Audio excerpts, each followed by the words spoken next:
guys, Lux Organics lover ka ba? And naguguluhan ka pa rin kung anong pipiliin mo sa serum lotion na to. Huy! Meron nga silang iba't ibang color dito. Color blue, color pink, meron din color violet. So si violet hindi ko pa nga ginagamit kasi nga ito lang yung nabili ko. Buy one, take one to.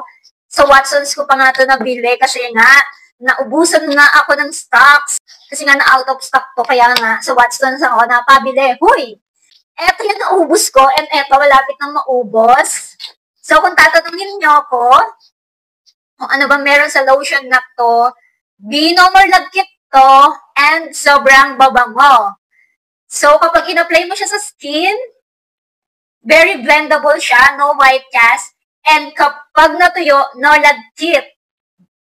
Sa scent, eto, amoy green tea, malamig sa ilong, and eto naman, amoy milk na medyo matamis ng konti, ganon. Ang kagandahan sa lotion na to is paraben-free. Plus point na yon na paraben-free ang mga ina-apply natin sa ating mga skin. So, ang claim nito is brightening, repairing, and calming.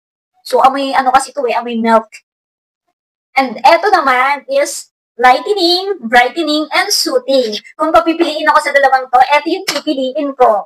Eto yung pipiliin ko, si color orange. Mas bet ko yung amoy nito. And sa no lagkit feels, okay naman. Pareho silang hindi malagkit. Basta nagustuhan ko yung scent nito. And kapag pareho ko silang ina-apply, pareho naman silang maganda. Basta eto yung bet ko. Kayo, ano yung bet nyo dito? Parang nagiging bias ako dito kay color blue kasi eto nga si color orange yung gusto ko. B. Diba? Ano ba yung gusto nyo dito sa brightening serum lotion na to? Pa-comment naman po sa comment section. Yun lang po. Thank you for watching. Kuting-ting. Bye!